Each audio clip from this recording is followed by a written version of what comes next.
사도행전입니다. 사도행전 1장 1절로 11절 말씀. 사도행전 1장 1절로 11절 말씀 우리 한 절씩 교독하도록 하겠습니다. 데오빌로여, 내가 먼저 쓴 글에는 무릇 예수께서 행하시며 가르치시기를 시작하심부터 그가 택하신 사도들에게 성령으로 명하시고 승천하신 날까지의 일을 기록하였노라.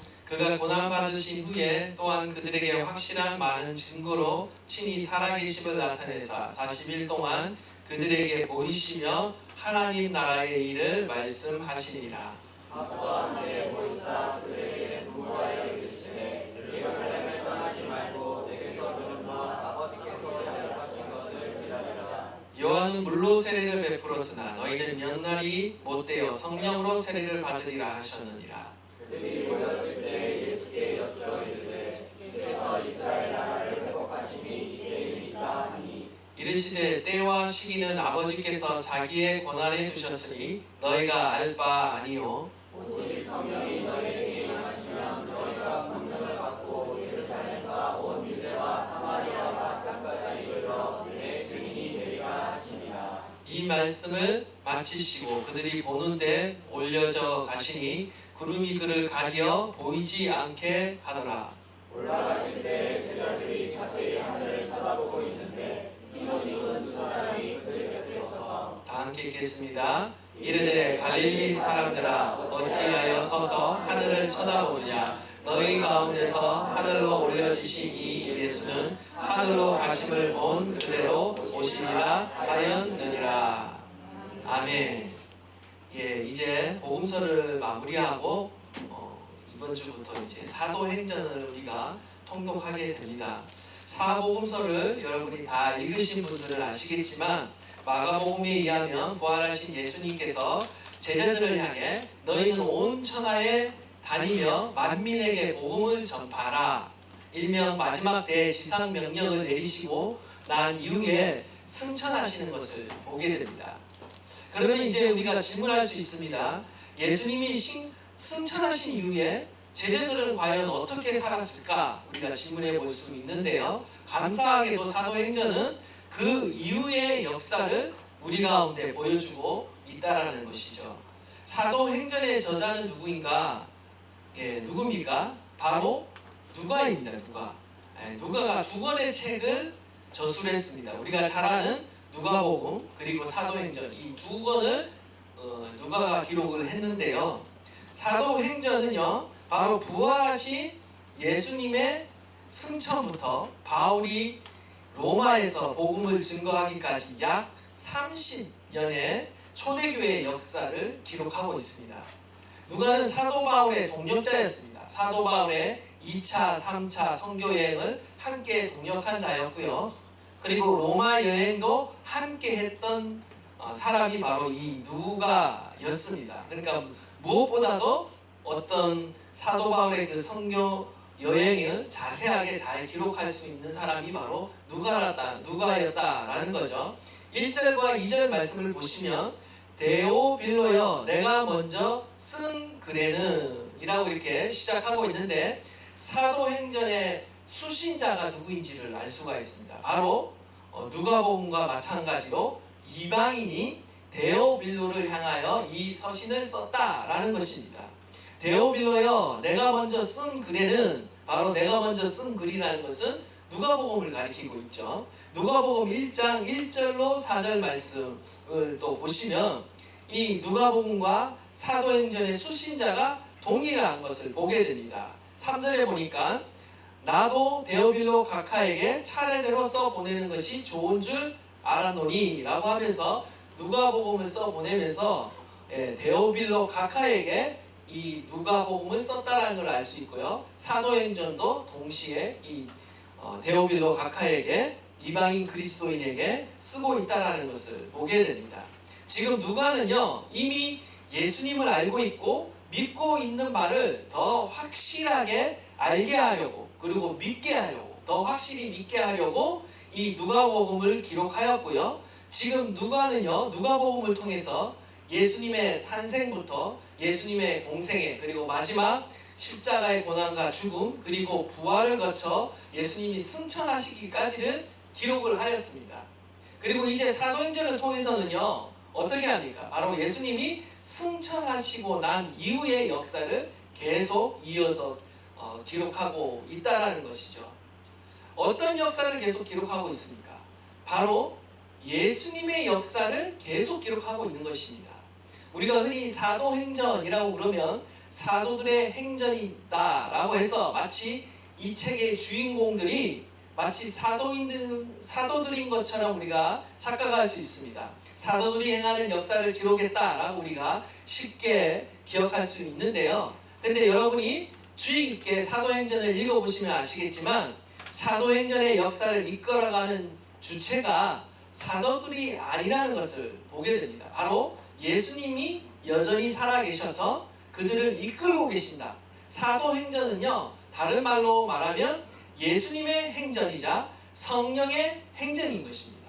성령님께서 여전히 성도들과 함께 사도들과 함께 계셔서 예수 그리스도께서 이 땅에서 그 예수님의 그 사역들을 계속해서 이어가고 계신다라는 것을 우리는 보게 되는 거죠. 예수님이 승천하시고 나서 예수님의 역사가 끝난 것이 아닙니다.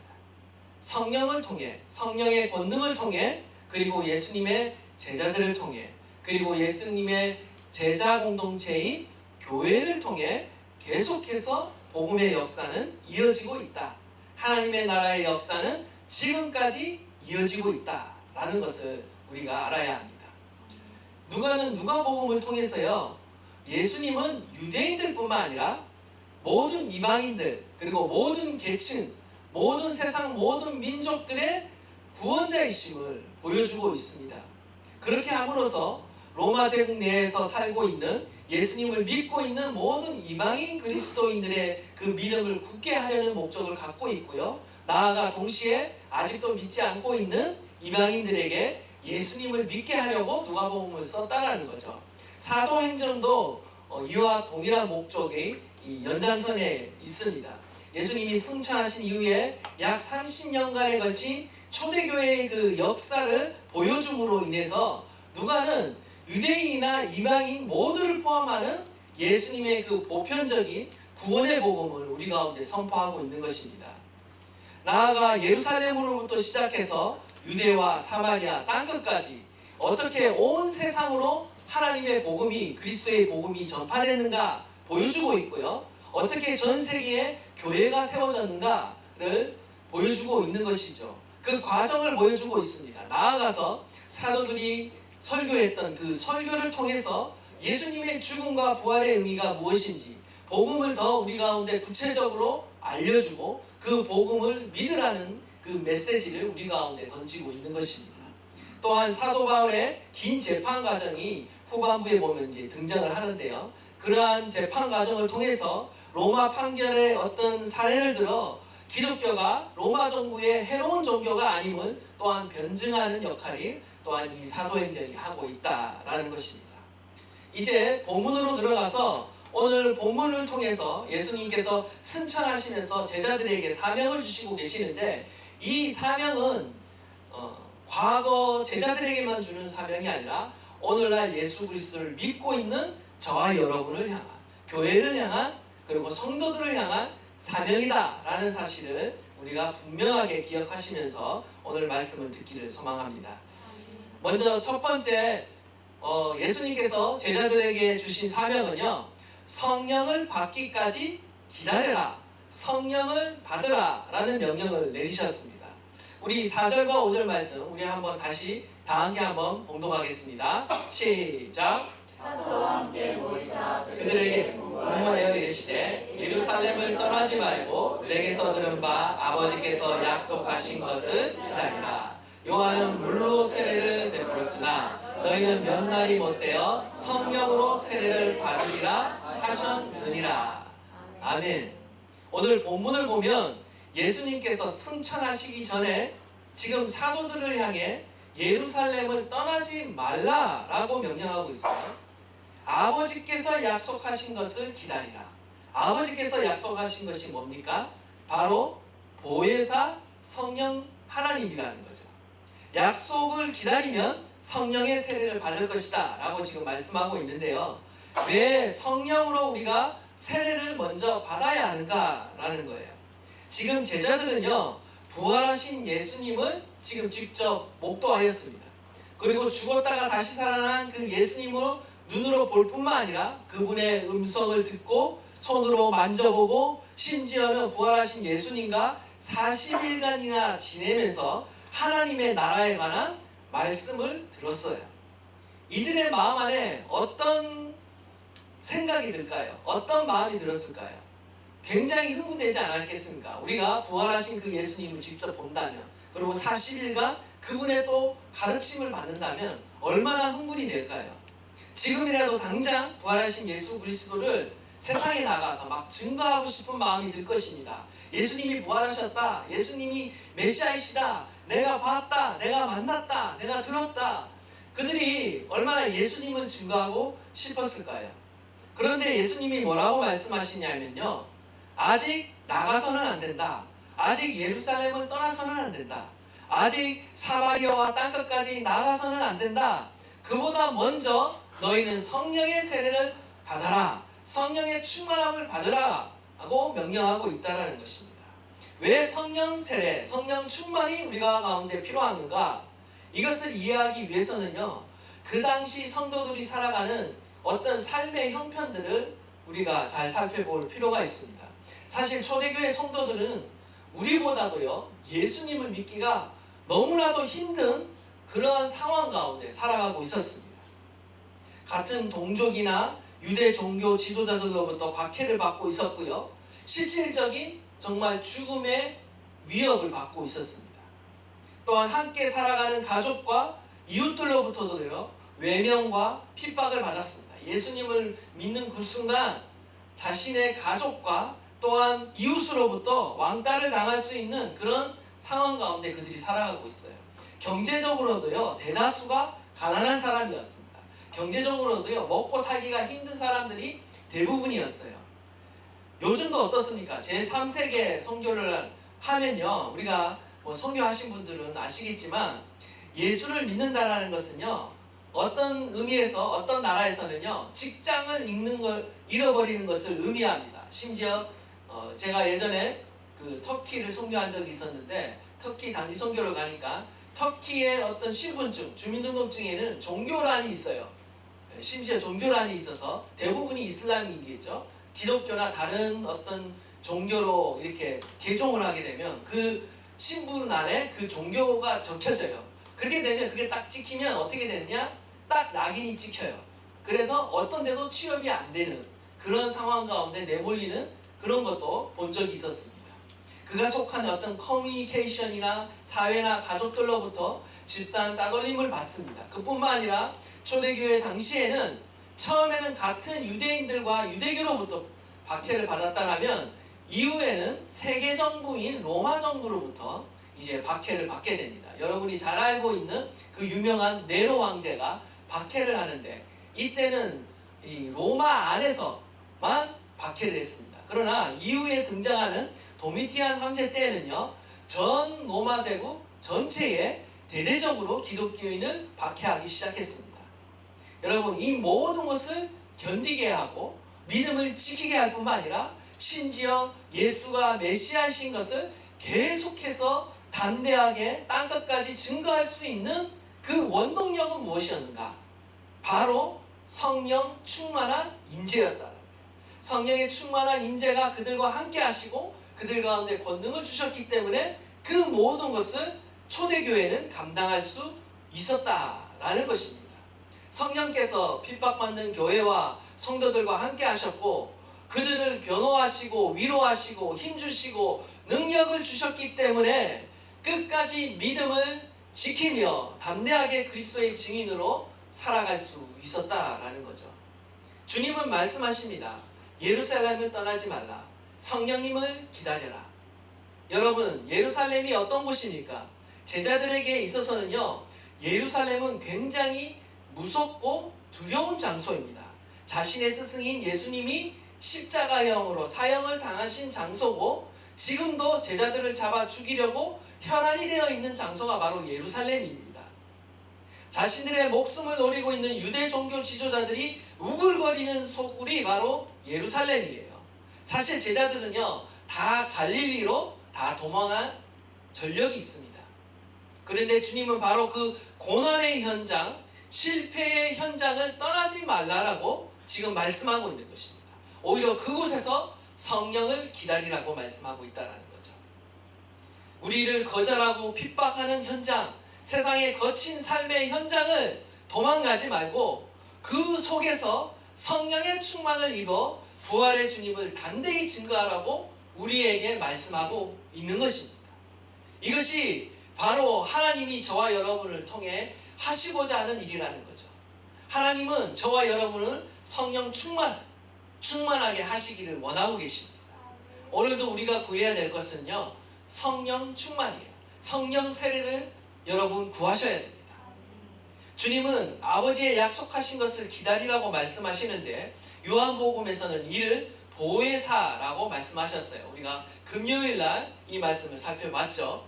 헬라어로 파라클레토스입니다. 옆에서 도와주는 분이에요. 옆에서 도와주는 분이에요. 이 단어가요, 헬라 세계에서는 변호인, 상담자, 위로자, 돕는 자를 의미했습니다. 원래 라틴어의 포르티스에서 유래한 단어인데 이 포르티스는 또 어떤 의미를 갖고 있냐면요, 용감하다 라는 뜻을 갖고 있습니다. 한마디로 성령을 받게 되면 세상의 모든 어려움을 이길 수 있는 그 담대함이, 용기가 우리 안에 생긴다라는 것을 시사하고 있는 것입니다. 실제로 오순절날 성령을 받은 사도들이 어떻게 변화됩니까? 예전에는 예수님을 배신하고 두려워서 다 도망갔지만, 그러나 성령을 받고 나서는요, 그러한 비굴한 모습이 그들 가운데 찾아볼 수 없게 됩니다. 담대하게 복음을 증거하고 예수님을 증거하게 되는 거죠. 오직 성령의 능력으로만 우리는 이 세상을 믿음으로 살아갈 수 있고요, 주님께서 주신 사명을 감당할 수 있는 것입니다. 우리의 힘과 우리의 지혜와 능력으로만 우리는 이 땅을 살아갈 수 없어요. 그리스도의 참된 제자로, 참된 성도로, 믿는 사람으로 이 땅을 살아가려면요, 성령의 능력이 반드시 우리는 필요한 것입니다. 우리가 살아가는 이 세상은 초대교회와 또 다른 어려움과 위협에 직면해 있어요. 여전히 죄의 유혹이 있고요, 참된 그리스도인으로 살아가다 보면 또한 세상의 조롱, 비난, 핍박이 여전히 존재합니다. 그리고 원수마귀가 할 수만 있으면 믿는 자라 할지라도 넘어뜨리려고 지금도 우리를 시험하고 있습니다. 우리는요, 특별히 새로운 시대 안으로 지금 들어와 있습니다. 코로나19로 인해 팬데믹 시대를 겪었고 지금은 엔데믹 시대를 넘어 예전과 같은 삶으로 돌아갈 수 없는 완전히 변화된 새로운 시대를 우리가 살고 있다는 것을 우리는 어떨 때는 벌써 망각하고 있는 것 같아요. 삶의 모습들이 지금 갑자기 지금 바뀌고 있습니다. 예전의 방식대로 살아갈 수 없는 시대에 우리는 이미 들어가 있습니다. 이제 뭐 챗GPT다, 뭐 AI가 등장해서 사람들의 대부분의 뭐 직업이 사라진다 하는 그 시대에 우리는 이미 들어와 있어요. 정말 우리가 마지막 종말의 시대 안으로 들어가 있다는 것을 우리는 기억해야 합니다. 점점 더 믿음과 신앙을 지키기 어려운 시대가 오고 있고 이미 왔고, 정말 주일 성수를 점점 지키지 않고 모이기를 패하고 있는 시대에 저와 여러분은 이미 살고 있는 거예요. 믿음이 식어지고 있고 사랑이 식어지고 있고 믿음을 지키기 어려운 시대를요, 저와 여러분은 이미 지금 살고 있는 것입니다. 지금 이 상태에서 더 높은, 강도 높은 시련, 어떤 고난, 환난이 우리를 찾아온다라면 아마 대다수의 성도들은 신앙을 잃어버리지 않을까 염려가 되는 그런 시대에 우리를 살고 있어요. 다음 세대들이 더 걱정이, 그 시대를 우리는 지금 살아가고 있다는 거죠. 제가 예전에 부산에서 사역할 때 어떤 모 집사님과 함께, 부역장이라고 할 수 있겠죠. 모 집사님과 함께 몇 주간 장기 이렇게 주일 성수를 하지 않은 어떤 한 집사님을 신방한 적이 있습니다. 그래서 찾아가 보니까요, 정말 주일 성수하기 어려운 그런 가정 형편, 어려운 형편 가운데 신앙생활을 하고 있었어요. 주일에 장사를 해야 되기 때문에 이 주일 예배를 제대로 드릴 수 없는 그런 분이셨어요. 물론 결단하면 잠깐 그 시간을 쉬고 예배를 드릴 수 있지만 경제적으로 힘들다 보니까 그걸 하지를 못하고 계속 일하고 장사하시는 분이었어요. 이게 뭐 얘기를 나누면 자기는 나름대로 예수님을 믿고 있고 신앙을 지키고 있다라고 말을 하지만 제가 보기에는 경제적인 어려움을 뛰어넘지 못해서 결국 신앙생활을 제대로 이렇게 지키지 못하고 있는 모습을 보게 되었습니다. 결국 이제 뭐 이렇게 권면하고 기도해드리고 돌아오는 길에 이제 리더인 그 집사님과 함께 이야기를 나누는데 그 집사님이 한 이야기가 아직도 기억에 남습니다. 뭐라고 그 집사님이 얘기하냐면 자신의 어떤 그 셀을 돌보면서 지금까지 느낀 어떤 결론을 이야기하시는데 자기가 지금까지 어떤 새 가족들을 사랑으로 섬기고 어떤 인간적인 보살핌으로 이렇게 돌봐왔는데 한계가 2년이라는 거예요. 자신이 볼 때. 저들은 진정 살아계신 하나님을 자기가 개인적으로 만나지 못하고 저들 안에 하나님의 말씀이 들어가지 않으면 결국은 그 신앙과 믿음이 가다가도 하차하게 되는 걸 너무나 많이 보게 된 거죠. 그래서 하나님을 만나고 성령님을 체험하고 하나님의 말씀이 그 안에 들어가지 않으면 우리가 인간적으로는 잘해줄 수 있고 보살펴줄 수 있고 또한 처음에는 정 때문에 그리고 때로는 그동안 베풀어 주신 어떤 친절과 사랑 때문에 얼마간은 교회에 나오지만 그러나 결국 세상에 시험과 고난이 닥칠 때 결국 그 신앙이 무너지는 것을 그 집사님이 이제 목도한 거죠. 그러면서 하나님을 만나야 된다. 인격적으로 하나님을 만나고 인격적으로 하나님을 예수님을 나의 구주로 고백하지 않고는 결코 변화될 수 없구나 라는 그 사실을 깨달은 거죠. 우리는요 성령 체험이 옵션이 아닙니다. 우리의 신앙에서 성령 체험이 옵션이 아니에요. 예수님을 믿으면 구원받는다 끝났다가 아닙니다. 하나님께서 주신 약속하신 성령을 반드시 받아야 하고 이 성령의 충만을 우리가 누려야 하는 것입니다. 한 번 성령 체험했다라고 끝나는 것이 아니에요. 성경에서 말하는 성령 체험, 성령의 충만을 받으라 라는 명령은요 헬라어 원문의 어떤 문법을 살펴보면 지속적으로 계속적으로 성령의 충만을 받으라는 명령입니다. 성령님과의 지속적인 그 교제와 친밀함이 우리 가운데 있어야 되는 거예요. 그래야지만 우리가 세상을 감당할 수 있다는 거죠. 예수님께서는 먼저 약속하신 성령을 받기 전에 예루살렘을 떠나지 말라라고 말씀하신 이유가 바로 여기에 있는 것입니다. 특별히 새로운 시대를 우리가 살아가려면요 새로운 기름 부음이 필요한 것입니다. 새 영을 또 받아야 하는 거예요. 새 마음으로 변화돼야 한다는 것이죠. 어떤 일보다 우리는 성령님과의 사귐이 먼저인 것입니다. 성령으로 충만해져야 하는 거예요. 원하기는 저와 여러분이요 성령 하나님으로 새롭게 충만해지기를 간절히 바랍니다. 예전에 이미 경험하시고 또한 알고 계셨다라고 할지라도 다시 새롭게 우리의 마음이 새로워져야 됩니다. 더 깊은 하나님을 경험하셔야 됩니다. 더 놀라우신 하나님의 그 은혜를 경험하셔야 하는 겁니다. 원하기는 저와 여러분이 성령 하나님을 사모할 수 있기를 바라고요. 또한 성령 하나님을 구할 수 있기를 바랍니다. 성령 하나님께서 오셔서 나의 삶을 붙잡아 주시고 이끌어 주시고 인도하시도록 우리는 기도해야 한다는 것입니다. 계속해서 두 번째의 명령은요 예수님의 증인으로 변화되라는 것입니다. 우리 8절 말씀 다 함께 읽도록 하겠습니다. 시작. 너희가 권능을 받고 예루살렘과 온 유대와 사마리아와 땅끝까지 이르러 내 증인이 되리라 하시니라. 아멘. 장차 제자들에게 임할 성령은 너희들에게 권능을 부여해 줄 것이다. 그리고 제자들에게 임한 그 성령의 권능은 온갖 핍박과 고난 가운데도 다양한 장애물과 문제 앞에서도 굴하지 않고 너희를 예루살렘과 온 유대와 사마리아와 땅끝까지 계속 나아가게 만들 것이다. 그리고 그리스도의 제자로서 계속 복음을 증거하게 하실 것이다 라는 약속으로 성령을 우리 가운데 부어주신 것입니다. 여러분 안에 성령이 계신 이유를 알아야 하는 거예요. 그리스도의 제자로서 계속 복음을 증거하게 하도록 주님께서 성령을 저와 여러분 가운데 부어주시는 것입니다. 여기 보시면 증인이 되리라 라는 말씀은 수동태입니다. 성령에 의해서 되어진다 라는 거예요. 이 일은 반드시 하나님에 의해서 성취되는 거예요. 지금도 우리 안에 성취되고 있고 하나님이 성취하려고 하십니다. 하나님이 우리 안에 역사하고 계세요. 성령님은요, 우리를 변화시키십니다. 그리스도의 증인으로 변화시키십니다. 새로운 시대에는요, 새로운 능력이 필요합니다.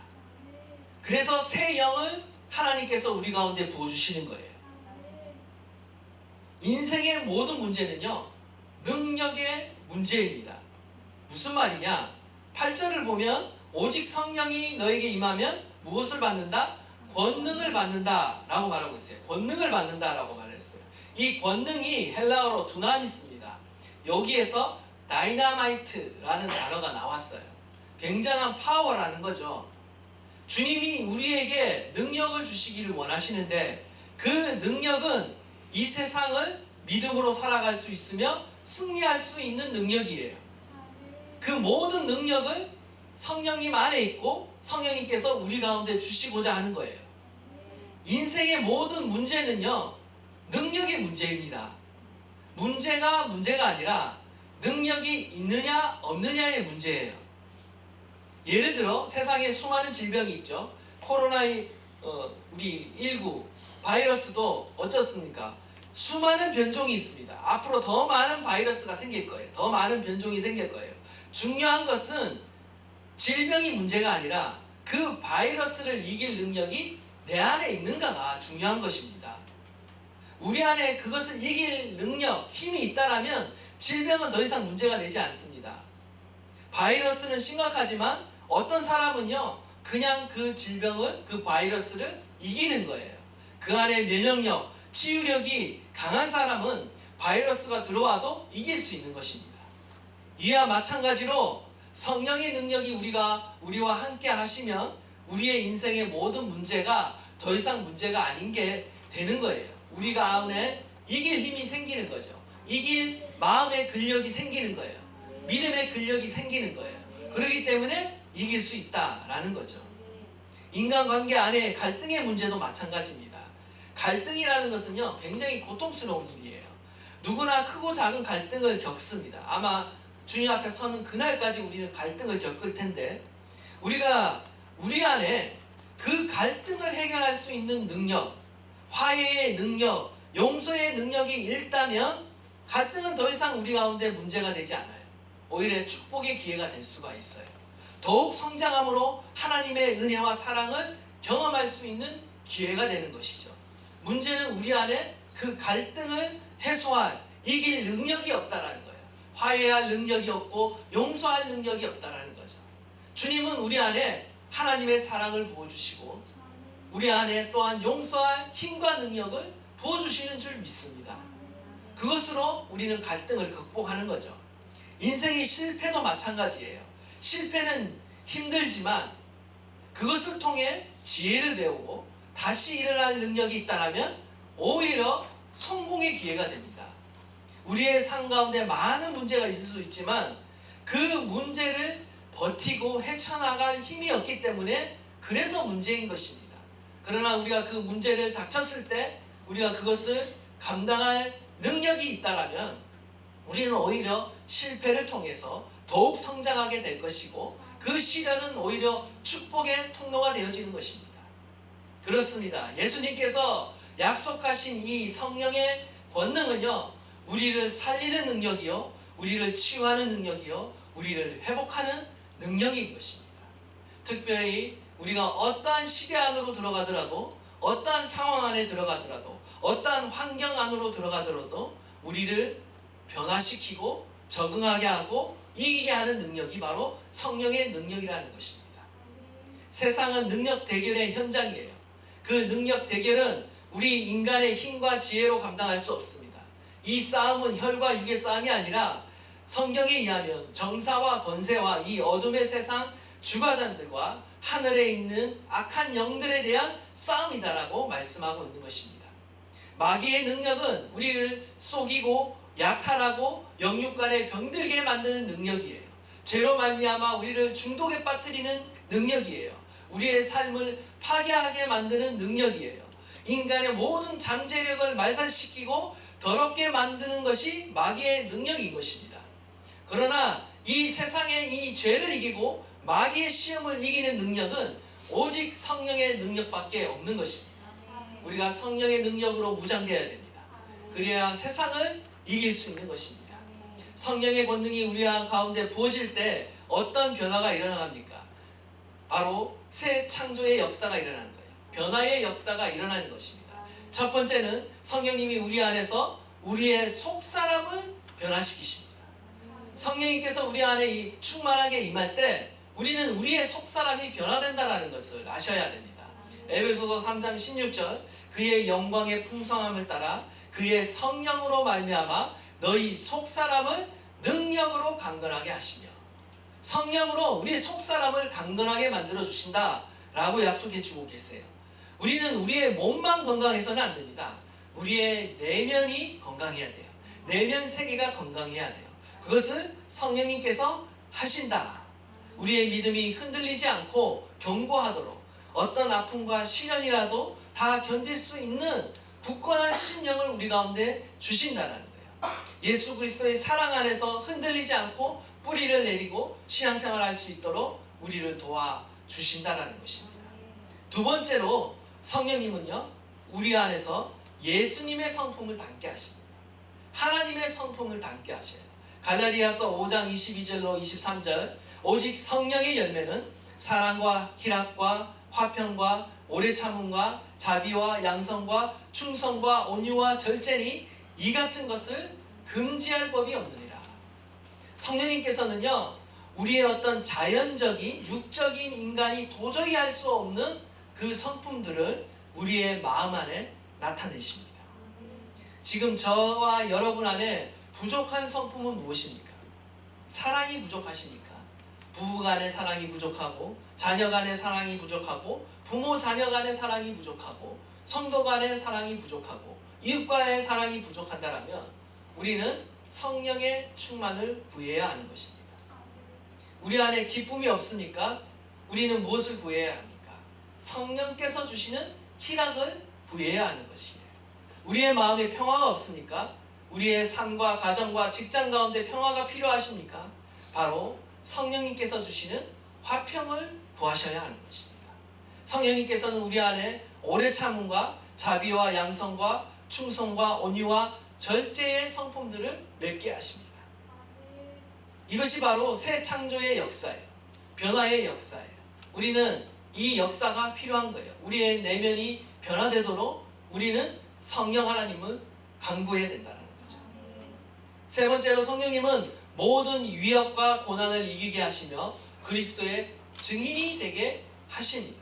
사도행전 4장 29절 31절 말씀 우리 한번 다 함께 읽겠습니다. 시작. 주여 이제도 우리들의 영함을 보시옵고 또 종들로 하여금 담대히 하나님의 말씀을 전하게 하여 주시오며 손을 내밀어 병을 낫게 하시옵고 표적과 기사가 거룩한 종 예수의 이름으로 이루어지게 하옵소서 하더라. 일기를 다음에 모인 곳이 진동하더니 무리가 다 성령이 충만하여 담대히 하나님의 말씀을 전하니라. 아멘. 제자들이 성령이 부어지자 담대하게 변화가 되는 것입니다. 어려움과 핍박 앞에서도 두려워하지 않고 굴복하지 않습니다. 오히려 위협 속에서 더 담대하게 예수님의 이름을 증거합니다. 심지어 예수님을 죽이기로 판결한 그 사내들인 공회 앞에서 지금 베드로가 담대하게 예수님의 부활을 증거했어요. 그리고 변화됐어요. 그리고 풀려나서 돌아왔는데 공회에서 다시는 예수의 이름으로 복음을 증거하지 말라고 마지막 협박을 하고 돌려보냈는데 돌아와서 한 일이 뭐냐면 다시 담대하게 증거할 수 있도록 도와달라고 기도를 했어요. 그리고 성령 충만해져서 또 나가서 담대하게 하나님의 말씀을 증거했어요. 이게 바로 초대교회의 역사라는 거죠. 성도들의 모습이라는 거죠. 성령님은 저와 여러분을 변화시키십니다. 그리고 변화시키기 원하십니다. 새로운 믿음의 차원으로, 더 단단한 믿음의 차원으로 저와 여러분을 변화시키기 원하세요. 그리고 그 일을 지금도 우리 가운데 행하시고 계시는 분이 바로 성령 하나님이십니다. 우리가 가진 한계와 경계를 뛰어넘게 만드시는 분이 바로 성령 하나님이시다. 갈릴리의 어부들을 예루살렘을 넘어 온 유대와 사마리아 땅끝까지 뻗어나가게 하신 분이 바로 성령 하나님이에요. 그들이 얼마나 보잘것없는 사람들입니까? 형편없던 사람들이에요. 갈릴리 어부 출신이었어요. 그러나 그들을 통해 복음은 모든 한계와 경계를 뛰어넘어 땅끝까지 이르게 되었습니다. 이 놀라운 것들을 어찌 인간의 힘과 능력으로 할 수 있겠습니까? 성령 하나님이 우리 안에 계셔서 그 일을 하게 하셨다라는 거죠. 우리가 가진 복음의 영향력을 우리의 가정과 교회와 또한 이웃과 또한 사회와 일터로 전하기 위해서는요, 이 성령의 능력이 필요한 것입니다. 우리를 권능으로 옷 입히시는 분은 바로 성령 하나님이십니다. 오늘도 우리는 이 성령의 충만을 사모하며 구해야 될 줄 믿습니다. 마지막으로 결론입니다. 다시 오실 주님을 예비하라는 거죠. 우리 9절에서 11절 말씀 다 함께 읽도록 하겠습니다. 시작. 이 말씀을 받으시고 우리 보는데 올려져 가시니 구름이 그를 가리어 보이지 않게 하더라. 올라가실 때에 제자들이 자세히 하늘을 쳐다보고 있는데 흰옷 입은 두 사람이 그들 곁에 서서 이르되 갈릴리 사람들아 어찌하여 서서 하늘을 쳐다보느냐. 너희 가운데서 하늘로 올려지신 이 예수는 하늘로 가심을 본 그대로 오시리라 하였느니라. 이르되 갈릴리 사람들아 어찌하여 서서 하늘을 쳐다보느냐. 너희 가운데서 하늘로 올려지신 이 예수는 하늘로 가심을 본 그대로 오시리라 하였느니라. 아멘. 예수님께서 제자들에게 성령을 받고 예수의 증인이 되라는 사명을 남기시고 제자들이 보는 앞에서 승천하셨습니다. 제자들은 예수님이 더 이상 보이지 않는데도 계속해서 하늘을 지금 쳐다보고 있는 거예요. 그때 이제 흰옷 입은 두 천사가 이제 말을 하는 거죠. 갈릴리 사람들아 어찌하여 서서 하늘을 쳐다보느냐. 한마디로 왜 쳐다보느냐. 일종의 책망의 말씀입니다. 하늘은 그만 쳐다보라는 거예요. 하늘로 가심을 본 그대로 예수님은 다시 오실 것이다. 예수님의 재림을 예고하고 있고요. 예수님의 재림은 확실하다는 거예요. 그러나 동시에 그때가 지금은 아니다 라고 지금 말씀을 하고 있는 거죠. 하나님의 나라는요, 결국 예수님이 다시 이 땅에 재림될 때 완성될 것입니다. 지금 예수님은 제자들이 보는 곳에서 하늘로 올라가셔서 하나님의 그 보좌 우편 하늘 왕자에 앉으신 것입니다. 그리고 이제 무슨 일을 하시냐? 이 땅을 다스리시는데 지금 우리 이 땅을 다스리고 있어요. 저와 여러분을 다스리고 계세요. 성령을 통해서 저와 여러분을 다스리고 계시고 우리의 삶을 다스리고 계신다라는 거죠. 언젠가 때가 되면 하늘로 올라가셨던 모습 그대로 다시 내려오셔서 온 땅을 통치하게 되실 것입니다. 그런데 그 중간 과정을 살아가는 저와 여러분은요, 어떻게 해야 되는가?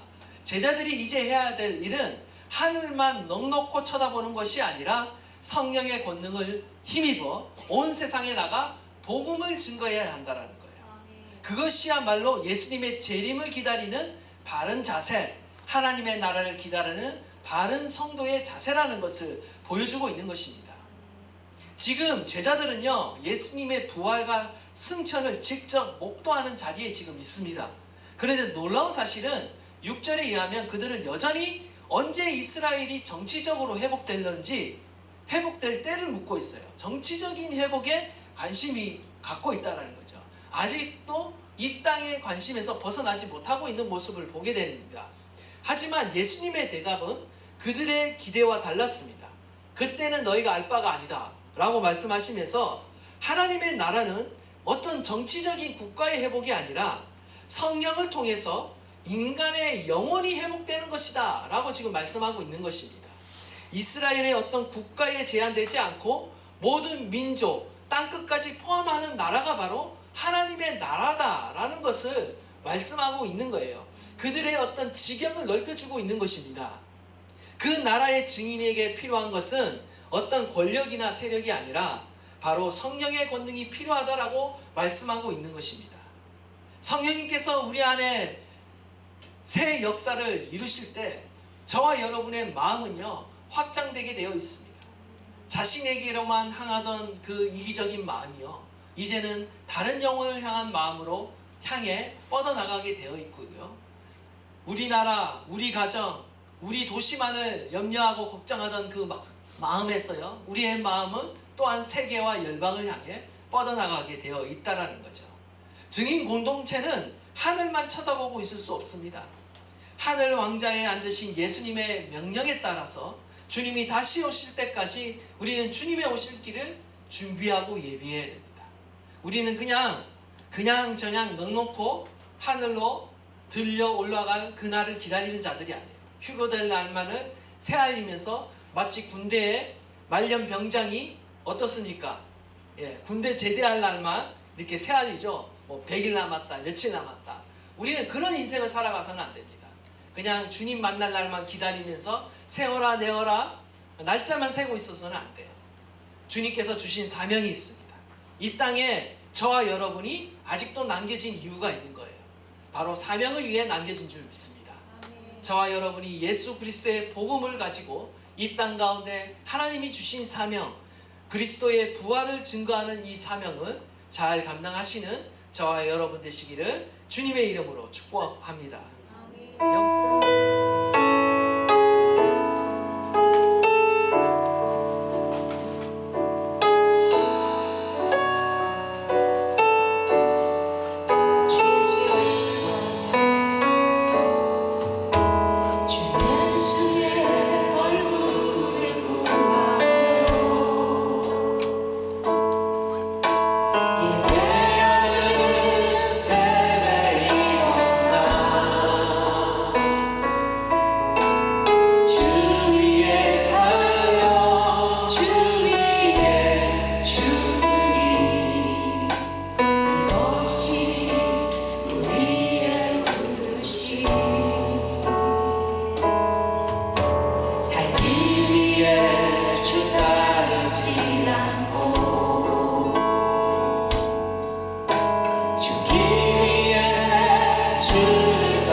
그렇습니다. 하나님께서는요, 저와 여러분을요, 새로운 사람으로, 새 영을 가진 거듭난 사람으로 변화시키기를 원하고 계십니다. 오늘도 저와 여러분이 성령 받기까지 기다리라, 예수님의 증인으로 변화되라, 다시 오실 주님을 예비하라, 우리에게 말씀하시는 줄 믿습니다. 하나님께서 주신 이 사명을 감당하고 믿음으로 이 땅을 사랑하기 위해 성령 하나님의 도우심이 필요합니다. 보혜사 성령 하나님의 도우심이 필요합니다. 믿음으로 이 땅을 살아가며 모든 시련과 고난을 이기며 승리하기 위해 성령 하나님의 그 권능과 능력은 절대적으로 필요합니다. 성령 하나님 오시옵소서. 내 마음 가운데 자정하여 주십시오. 나의 속사람을 강건케 하여 주십시오. 그리스도의 성품을 닮아가는 자로 변화시켜 주십시오. 고난을 이기게 하시며 그리스도의 증인이 되게 하여 주십시오. 우리 다 함께 한번 주여 부르짖고 통성으로 기도하도록 하겠습니다. 주여